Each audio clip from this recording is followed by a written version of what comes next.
ಎಲ್ರಿಗೂ ನಮಸ್ಕಾರ. Welcome back to Suhasini lifestyle. ಎಲ್ಲರೂ ಚೆನ್ನಾಗಿದ್ದೀರಾ ಅಂದ್ಕೊಂಡು ಇವತ್ತೊಂದು ಡೈಲಿ ವ್ಲಾಗ್. ಬೆಳಿಗ್ಗೆ ಟೈಮ್ನಲ್ಲಿ ನಾನು ಪೂಜೆ ಎಲ್ಲ ಹೇಗೆ ಮಾಡ್ಕೊತೀನಿ ಅಥವಾ ವಾರದ ದಿನ ನನ್ನ ರೊಟೀನ್ ಹೇಗಿರುತ್ತೆ ಅನ್ನೋದನ್ನು ನಿಮ್ಮ ಜೊತೆಗೆ ಶೇರ್ ಮಾಡ್ತಿದ್ದೀನಿ. ಸೊ ಇವತ್ತಿನ ವ್ಲಾಗ್ ನಿಮಗೆ ಸ್ವಲ್ಪ ಇಷ್ಟ ಆಗಿರೋ like, comment, share and subscribe. ಇವಾಗ ಎಲ್ರಿಗೂ ಜಾಸ್ತಿ ಡೌಟ್ಸ್ ಬರ್ತಿರೋದು ಅಂದರೆ ಕೆಲ್ಸಕ್ಕೆ ಹೋಗ್ತೀನಿ ಅಂತ ಹೇಳ್ತಿದ್ದೀರಾ. ಸೊ ಏನು ಕೆಲಸ ಏನು ಅಂತ ಹೇಳಲೇ ಇಲ್ಲ ಅಂತ. ಸೊ ಇದನ್ನು ನನಗೆ ಮೆಸೇಜ್ ಮಾಡ್ತಾಯಿದ್ದೀರಾ, ಏನು ಕೆಲಸ ಅಂತ. ಮತ್ತು ಮತ್ತೆ ಶುರು ಮಾಡ್ಕೊಂಡಿರೋದು ಅಥವಾ ಮತ್ತೆ ಕೇಳ್ತಿರೋ ಮೆಸೇಜ್ ಅಂದರೆ ಕೆಲ್ಸಕ್ಕೆ ಹೋಗ್ತೀನಿ ಅಂತ ಗೊತ್ತಾದಮೇಲೆ ನಿಮ್ಮ ಕಂಪನಿಯಲ್ಲಿ ಏನಾದ್ರು ವೇಕೆನ್ಸಿ ಇದ್ದರೆ ಹೇಳಿ ಅಂತ ನನಗೆ ಕೇಳ್ತಾ ಇದ್ದೀರಾ. ಆ ಥರದ್ದು ಯಾವುದೇ ವೇಕೆನ್ಸಿ ಓಪನಿಂಗ್ಸ್ ಎಲ್ಲ ಇಲ್ಲ. ನಾನು ಹೋಗ್ತಿರೋ ಕೆಲಸದಲ್ಲಿ ಆ ರೀತಿ ಓಪನಿಂಗ್ಸ್ ಅಥವಾ ಕೆಲಸಕ್ಕೆ ತೊಗೊಳ್ಳೋದು ಆ ಥರದ್ದು ಯಾವ ಪ್ರೋಸೆಸ್ಸು ನಡೆಯಲ್ಲ ಅಲ್ಲಿ. ಹಾಗಾಗಿ ಯಾವುದೂ ಓಪನಿಂಗ್ಸ್ ಇಲ್ಲ. ಸೊ ಆ ಥರ ಯಾರ್ಯಾರು ಕೇಳ್ತಾ ಇದ್ದೀರಾ ಅವ್ರಿಗೊಂದು ಸಣ್ಣ ಕ್ಲಾರಿಟಿ. ಆ ಥರದ್ದು ಯಾವುದೋ ಓಪನಿಂಗ್ಸ್ ಎಲ್ಲ ಏನೂ ಇಲ್ಲ. ಇನ್ನು ಕೆಲಸಕ್ಕೆ ಹೋಗ್ತಾ ಇದ್ದೀನಿ ಅಂತ ಹೇಳಿದ್ದೀರಾ, ಏನು ಕೆಲಸ ಅಂತೆಲ್ಲ ಹೇಳಲೇ ಇಲ್ಲ ಅಂತ. ಸೊ ಅದಕ್ಕೆಲ್ಲ ನಾನು ಇವಾಗಷ್ಟೇ ಶುರು ಮಾಡಿದ್ದೀನಿ, ಅಂದರೆ ಜಸ್ಟ್ 1 ತಿಂಗಳಾಗಿದೆ ಅಷ್ಟೇ. ಹಾಗಾಗಿ ಅದಕ್ಕೆಲ್ಲ ಸ್ವಲ್ಪ ಟೈಮ್ ಬೇಕು. ಖಂಡಿತವಾಗ್ಲೂ ಹೇಳ್ತೀನಿ ಏನು ಕೆಲಸ ಇರ್ತಾ ಎಲ್ಲನೂ ಹೇಳ್ತೀನಿ. ಆದರೆ ಇನ್ನು ಸ್ವಲ್ಪ ಟೈಮ್ ಬೇಕು. ಇನ್ನು ಕೆಲಸಕ್ಕೆ ಹೋಗ್ತಿರೋದ್ರಿಂದ ಬೆಳಿಗ್ಗೆ ಹೊತ್ತು ನಾನು ಹೋಗೋಷ್ಟರಲ್ಲಿನೇ ಮನೇಲಿ ಪೂಜೆ ಎಲ್ಲ ಮುಗಿಸಿನೇ ಹೋಗ್ತೀನಿ ಪ್ರತಿದಿನವೂ. ಇವತ್ತು ರಾಯರ ಆರಾಧನೆ ಇತ್ತು, ಮಧ್ಯ ಆರಾಧನೆ ದಿನದ ವ್ಲಾಗ್ ಇದು. ಹಾಗಾಗಿ ಬೆಳಿಗ್ಗೆನೇ ಪೂಜೆ ಮಾಡಿ ಹೋಗೋಣ ಅಂಥೇಳಿ ಸಾಮಾನ್ಯ ಸ್ಕೂಲ್ಗೆ ಹೊರಟಿದ ತಕ್ಷಣ ನಾನು ಪೂಜೆ ಮಾಡೋಕ್ಕೆ ಶುರು ಮಾಡ್ತೀನಿ. ನಾನು ಪೂಜೆ ಎಲ್ಲ ಮುಗಿಸಿನೇ ಹೋಗೋಕ್ಕೆ ಟ್ರೈ ಮಾಡ್ತೀನಿ. ಯಾಕೆಂದರೆ ಸಂಜೆ ಬಂದಮೇಲೆ ಅಷ್ಟು ಎನರ್ಜಿ ಇರೋಲ್ಲ, ಮತ್ತು ಅಷ್ಟು ಫ್ರೆಶ್ನೆಸ್ ಕೂಡ ಇರೋಲ್ಲ. ಸುಸ್ತಾಗಿ ಬಂದಿರ್ತೀವಿ.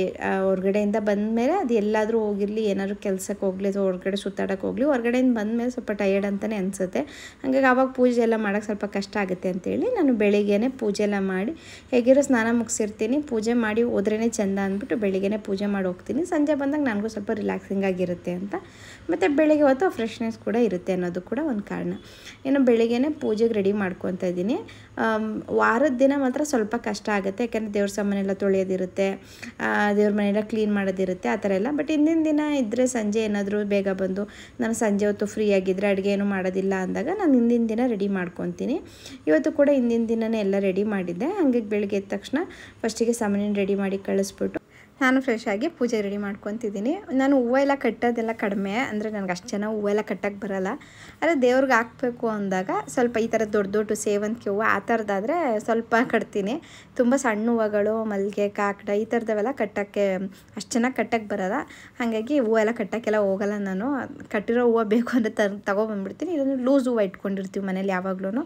ಒಂದು ಅರ್ಧ kg 1 kg ಆ ಥರ ತಂದು ಫ್ರೆಶ್ ಆಗಿರೋ ಹೂವು ತಂದು ಸ್ಟೋರ್ ಮಾಡಿದ್ರೆ ನಿಮ್ಗೆ 15 ದಿವಸಕ್ಕಂತೂ ಬರುತ್ತೆ. 1 kg ತಂದುಬಿಟ್ರೆ ಅದು ಡೈಲಿ ಪೂಜೆ ಮಾಡೋದ್ರಿಂದ ಒಂದು ಸಿಂಗಲ್ ಹೂವು, ಬಿಡಿ ಹೂವು ಸಿಗುತ್ತಲ್ಲ, ಅದನ್ನೇ ತಂದಿಟ್ಕೊತೀವಿ. ಮತ್ತು ನಮ್ಮ ದೇವ್ರ ಮನೆ ಏನು ತುಂಬ ದೊಡ್ಡದಾಗಿಲ್ಲ, ಹಾಗಾಗಿ ತುಂಬ ದೊಡ್ಡ ದೊಡ್ಡ ಹೂವುಗಳದ್ದು ಕಟ್ಟಿ ಅದೆಲ್ಲ ಹಾಕೋರೆ ಫೋಟೋನೇ ಕಾಣಿಸಲ್ಲ. ಬೆಳಗ್ಗೆ ಎದ್ದ ತಕ್ಷಣ ಬಂದು ದೇವ್ರ ಮುಖ ನೋಡೋಣ ಅಂದರೆ ಹೂವನೇ ಕವರ್ ಆಗಿಬಿಟ್ಟಿರ್ತವೆ. ಹಾಗಾಗಿ ಈ ಥರ ಲೂಸ್ ಹೂವು ಇಟ್ಕೊಂಡು ಪೂಜೆ ಮಾಡ್ತೀವಿ. ಇವತ್ತು ಆರಾಧನೆ ಆಗಿರೋದ್ರಿಂದ ರಾಯರ ಫೋಟೋಕ್ಕೆ ಹೂವು ಎಲ್ಲ ಹಾಕಿ ಹಣ್ಣು ಕಾಯಿ ಇಟ್ಟು ಪೂಜೆ ಮಾಡೋಣ ಅಂತೇಳಿ ಮಾಡ್ತಾಯಿದ್ದೀನಿ. ಪೂಜೆ ಎಲ್ಲ ಮಾಡಿಬಿಟ್ಟು ದೇವಸ್ಥಾನಕ್ಕೆ ಹೋಗಿ ಬಂದು ರಾಯರಿಗೊಂದು ನಮಸ್ಕಾರ ಮಾಡಿಕೊಂಡು, ತಂದೆ ಒಳ್ಳೇದು ಮಾಡಪ್ಪ, ಎಲ್ರಿಗೂ ಒಳ್ಳೇದು ಮಾಡು, ಎಲ್ರಿಗೂ ಅಂದ್ಕೊಂಡಿದ್ದೆಲ್ಲನೂ ಆಗಲಿ ಅಂತ ನಾನು ಕೈ ಮುಕ್ಕೊಂಡೆ. ನನಗೆ ಅಂದರೆ ಇದನ್ನು ನಾನು ತುಂಬ ನಂಬ್ತೀನಿ. ಏನಂದರೆ ನಾವೇನು ಅಂದ್ಕೊತೀವಿ ಒಳ್ಳೆಯದು ಅದನ್ನು ಆಗೋ ಥರ ದೇವ್ರು ಮಾಡಬೇಕು ಅಂದರೆ ತುಂಬಾ ಬೇಡಬೇಕು. ಕೆಲವೊಂದು ವಿಷಯಗಳು ಮಾತ್ರ ಅದು ನಂಗೆ ತುಂಬ ಸತಿ ಎಕ್ಸ್ಪೀರಿಯೆನ್ಸ್ ಆಗಿದೆ. ಹಾಗಾಗಿ ನಾನು ಯಾವಾಗಲೂ ಕೇಳ್ಕೊಳ್ಳೋದು ಎಲ್ರಿಗೂ ಅವ್ರು ಅಂದ್ಕೊಂಡಿರೋ ಕೆಲಸಗಳೆಲ್ಲನೂ ಆಗಲಿ ಅಂತಲೇ ಕೇಳ್ಕೊಳ್ಳೋದು. ಯಾಕಂದರೆ ಅದೊಂದು ಟೈಮ್ ಇರುತ್ತೆ, ನಾವು ಅಂದ್ಕೊಂಡಿರೋ ಕೆಲಸಗಳು ಏನೂ ಆಗ್ತಿಲ್ಲ ಅಂದಾಗ ತುಂಬಾ ಕುಗ್ಗೋಗ್ಬಿಡ್ತೀವಿ. ಅಯ್ಯೋ ಏನಪ್ಪ ಏನೂ ಆಗ್ತಾಯಿಲ್ವಲ್ಲ ಅಂತ ತುಂಬ ಯೋಚನೆ ಬಂದುಬಿಡುತ್ತೆ. ಅದು ಒಂದು ಏಜ್ ಆದಮೇಲೆ ಅದು ಅನಿಸ್ತಾ ಇರುತ್ತೆ. ಚಿಕ್ಕವರಿದ್ದಾಗ ಅಥವಾ ಸ್ವಲ್ಪ ವರ್ಷ, ಒಂದು 5 ವರ್ಷದಿಂದ ನನಗೆ ಅಷ್ಟೊಂದೆಲ್ಲ ಅದು ಅನಿಸ್ತಾನೆ ಇರಲಿಲ್ಲ.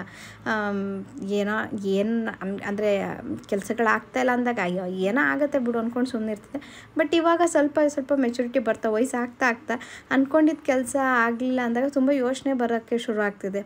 ಅಯ್ಯೋ ಏನು ಆಗ್ತಾನೆ ಇಲ್ವಲ್ಲ ದೇವರೇ, ಏನಪ್ಪ ಅಂತ ಅನ್ನೋಷ್ಟು ಯೋಚನೆ ಮಾಡೋಷ್ಟು ಬಂದ್ಬಿಡುತ್ತೆ ಮೈಂಡ್ಗೆ. ಹಾಗಾಗಿ ನಾನು ಯಾವಾಗಲೂ ದೇವ್ರ ಹತ್ರ ಕೇಳ್ಕೊಳ್ಳೋದು ಒಳ್ಳೆ ಕೆಲಸ, ಅದರಿಂದ ಅವ್ರಿಗೆ ಒಳ್ಳೇದಾಗುತ್ತೆ ಅಂದರೆ ದೇವರೇ ಅವ್ರಿಗೆ ಅದನ್ನು ನೆರವೇರಿಸ್ಕೊಡಪ್ಪ ಅಂತಲೇ ನಾನು ಕೇಳ್ಕೊತೀನಿ.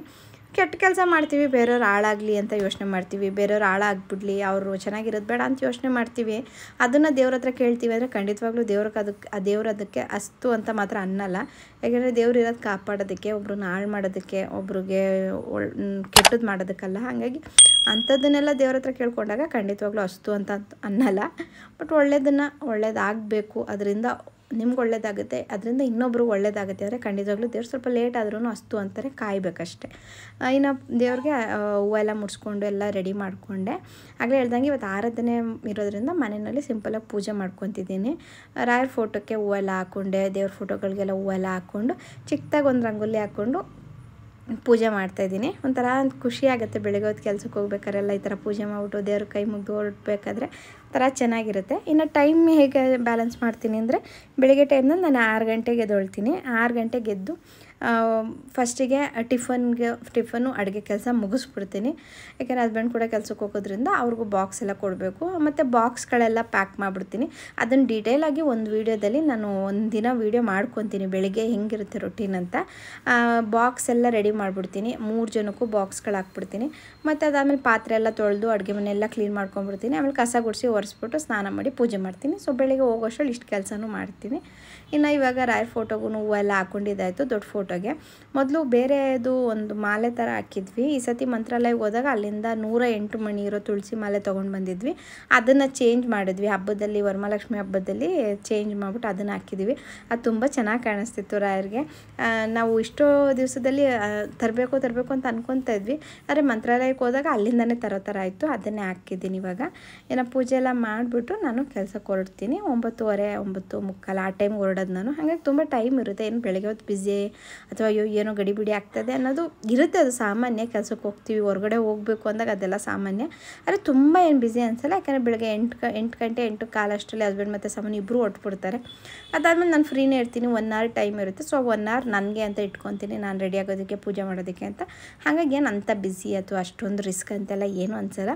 ಹಾಗೆ ಇನ್ನೊಂದು ನಾನೇನು ಬಿಲೀವ್ ಮಾಡ್ತೀನಿ ಅಂದರೆ, ನಾವೇನಾದ್ರು ಒಂದು ಮಾಡಬೇಕು ಅಂತ ಡಿಸೈಡ್ ಮಾಡಿದ್ದೀವಿ ಅಂದರೆ ಅದನ್ನು ಮಾಡಲೇಬೇಕು. ಮತ್ತು ಈಗ ನಾನು ಕೆಲ್ಸಕ್ಕೆ ಹೋಗ್ತೀನಿ, ಹೊರಗಡೆ ಹೋಗಿ ನಾನು ಕೆಲಸ ಮಾಡ್ತೀನಿ ಅಂತ ಡಿಸೈಡ್ ಮಾಡಿರೋದು ನಾನೇ. ಹಾಗಾಗಿ ಎಷ್ಟೇ ರಿಸ್ಕ್ ಆದ್ರೂ ಏನೇ ಇದ್ರೂ ಜವಾಬ್ದಾರಿ ತೊಗೊಂಡು ನಾನು ಮಾಡಲೇಬೇಕು. ಅಯ್ಯೋ ಮತ್ತು ಅನಿವಾರ್ಯತೆ ಇದ್ದು ಕೆಲ್ಸಕ್ಕೆ ಹೋಗೋದು ಬೇರೆ. ಇವಾಗ ಹೋಗಲೇಬೇಕು ಅಂದಾಗ, ಅಥವಾ ಈಗ ಮನೆಯಲ್ಲಿ ಏನೋ ಫೋರ್ಸ್ ಮಾಡ್ತಿರ್ತಾರೆ ಕೆಲ್ಸಕ್ಕೆ ಹೋಗಲೇಬೇಕು, ಅಥವಾ ಒಂದು ದುಡ್ಡಿನ ಅವಶ್ಯಕತೆ ಇರುತ್ತೆ, ಅಥವಾ ಅನಿವಾರ್ಯತೆ ಇರುತ್ತೆ, ನಾನು ಹೋಗಿ ದುಡಿಲೇಬೇಕು ಅಂದಾಗ ಆ ಫ್ರಸ್ಟ್ರೇಷನ್ನ ಬೇರೆಯವ್ರ ಮೇಲೆ ತೋರಿಸ್ಬೋದು. ನಾನು ಕೆಲ್ಸಕ್ಕೆ ಹೋಗ್ತೀನಿ, ನನಗೆ ಇಷ್ಟೊಂದು ಕೆಲಸ ಮಾಡೋಕ್ಕಾಗಲ್ಲ, ಮನೆಯಲ್ಲಿ ನನಗೆ ನೀವು ಹೆಲ್ಪ್ ಮಾಡಿ ಅಂತ ಹೇಳ್ಬೋದು.